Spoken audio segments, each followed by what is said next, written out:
I am Bello. I am youth. I'm a farmer. I'm strong, I'm bold, and I'm beautiful. I'm the face of agriculture. Keep watching Hangouts with Youth in Agric. Thank you.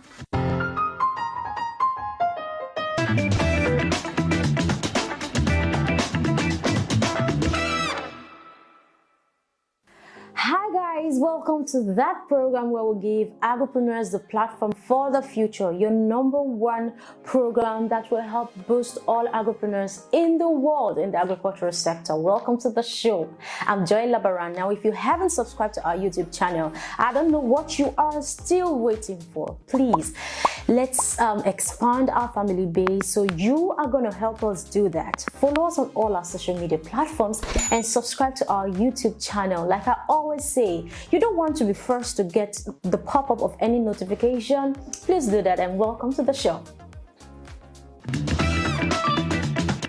Welcome back. If you just joined us, you're right in time. This is Hangout with Youth in Agric on Agribusiness Weekend, and thank you so much for staying with me on the show. Today I have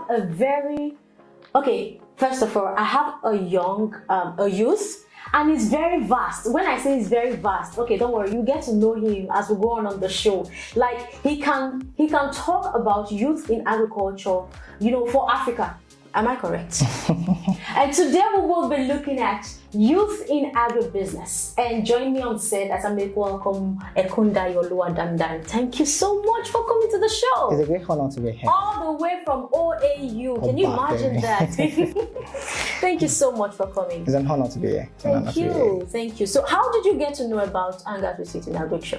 Yeah, I've been following the post on social media. Oh, wow. Yeah, especially on Twitter, and I follow them on YouTube and LinkedIn. When I saw the awesome work that I've been doing, I was like, wow, I got to be part of this beautiful thing. Yeah, definitely. And you're here today. Yeah, I'm honored to be here. All right, so Ekundayo, let's talk about youth in agribusiness. When we say youth in agribusiness, what's the first thing that comes to mind?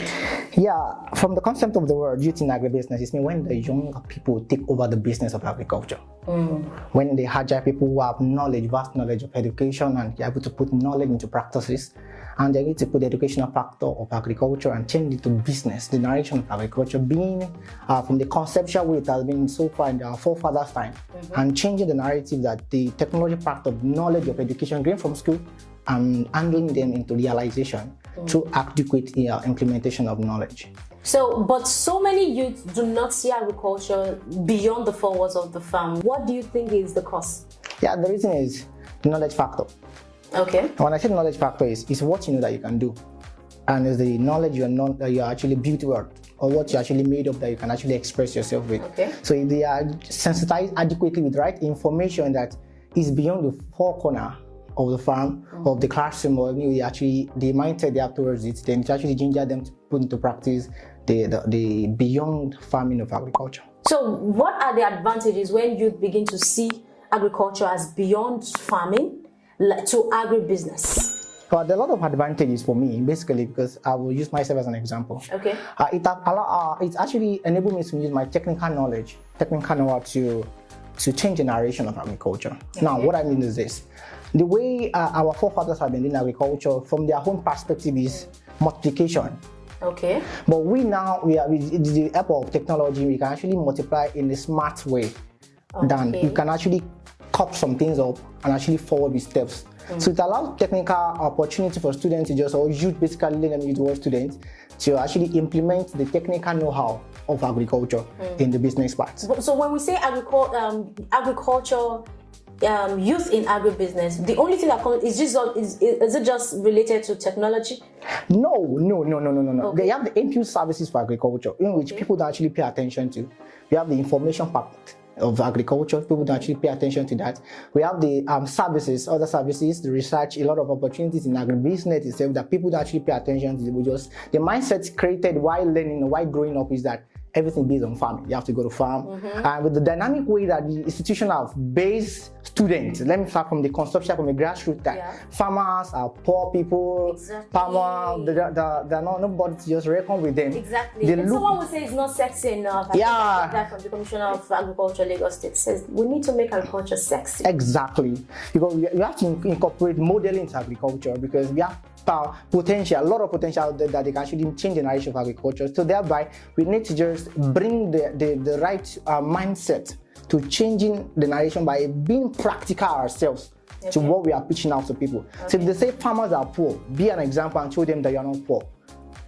In your smartness, in the way you do, the way you look, let them be a model that the agribusiness itself is for people that have the potential to change the narration. When I say the narration, doesn't mean about the title, but about the results. If we have the result, people will say, okay, farmers are leaders and they rule the nation. You know, farmers are not just leaders; they are saviors. Yes, I can actually bring a quote. It says, "Agriculture is the oxygen of life." Wow, I think I'm and cool that's with that. true. Yes, that's true. Agriculture is the what? Oxygen of life. Of life. You should know that. Get a pen and book and know that. That's words of wisdom. Yes, Tell me, what propelled your passion for agriculture? Because you're studying agriculture in school, right? Yes. So what propelled your passion? Because there are so many students in school studying agriculture, but that wasn't what they wanted to do. You understand that kind of, you know, our education system. Yeah. So we don't want to send you back home, so just do agriculture.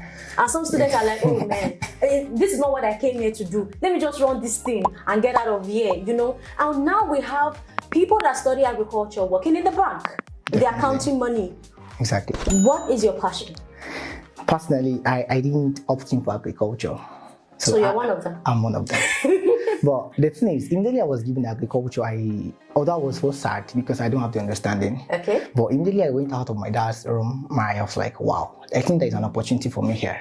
So I have this growth mindset that, okay, if people are not making it in this sector, I'm going to make impact in this sector. So that was the mindset I started with. So I started producing my own little way.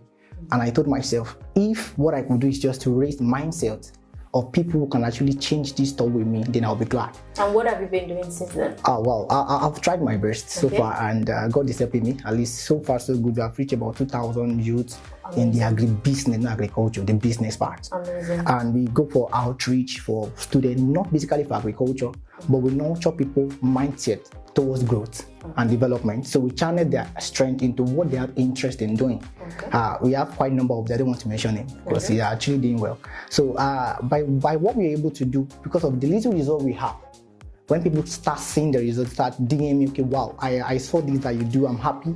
At least I can recall I've received like quite a number of messages on Twitter that your messages, your posts actually inspire me to start my farming. Wow. At least while I was doing people don't actually know that I didn't practice much. Okay. I was only using my backyard. Wow. So that my backyard, I consulted for someone that started 1 acre. Okay. From that 1 acre, I was given the land to practice. So what agribusiness do you do? Yeah, I do the production aspect. Okay. And processing. Okay. So I do basically organics, vegetables and fruity vegetables. Then I do livestock. Okay. So that's what I actually make myself on. Okay, so when you started your agribusiness, what was it like? So I'm indirectly asking you, what do you think is the procedure for starting an agribusiness? Yeah, the first procedure of starting is the mindset. What are you after?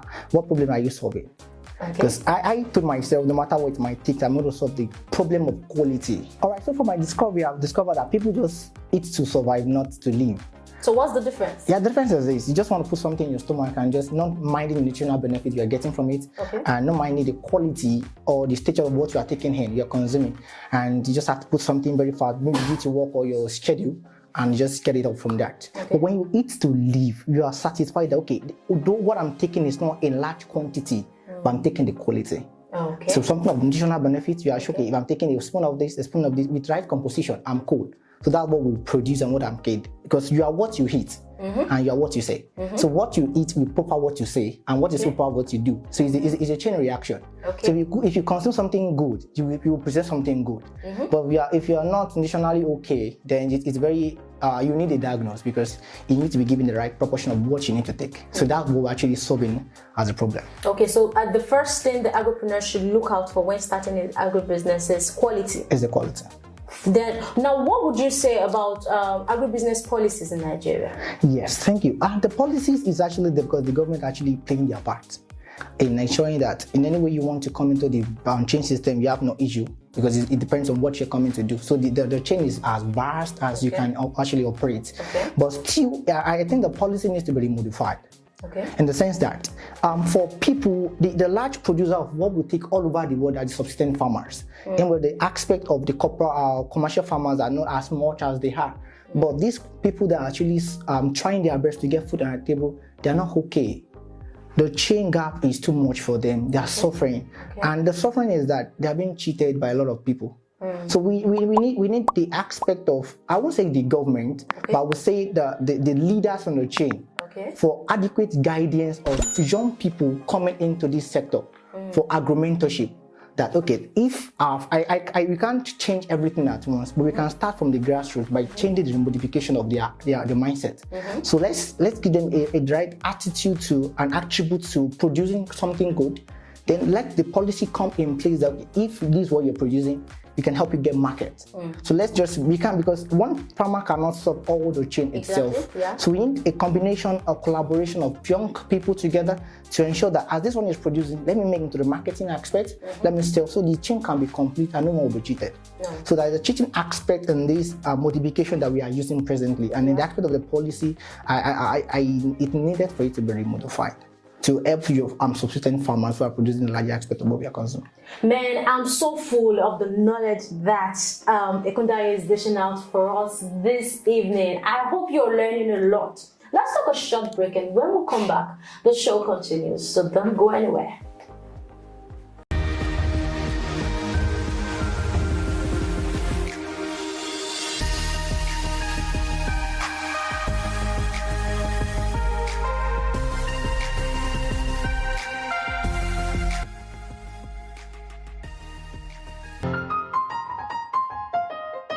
Watching Hangouts with Youths in Agric. Thank you. Are you looking for the most suitable swallow for your soups? Then try Benzerco potato flour recipe.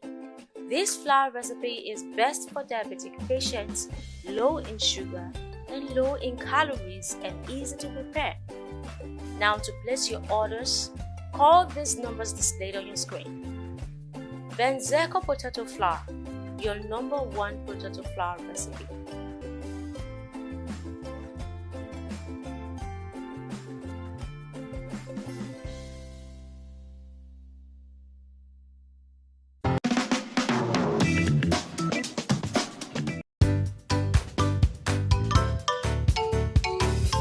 What is the full meaning of BAE?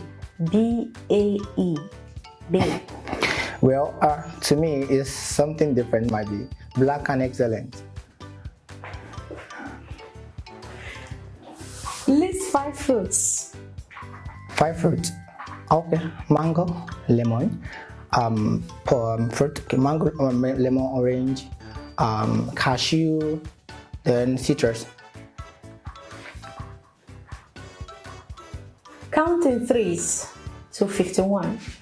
3s to 51. All right, 3, 6, 9, 12, 15, 18, 21, 24, 27, 30, 33, 36, 39, 50, 39, 42, 45, 47, 50, in 3, right? Right, you feel so. Yeah, first one. That's one. List 5 vegetables. Yeah, vegetables. Okay, we have the leafy vegetables. We have the jute mallow, called ugu. Sorry, jute mallow. Can you please repeat that to me? List 5 vegetables. All right, we have the jute mallow called ewedu. We have the fruited called pumpkin called ugu. We have the green leafy. We have the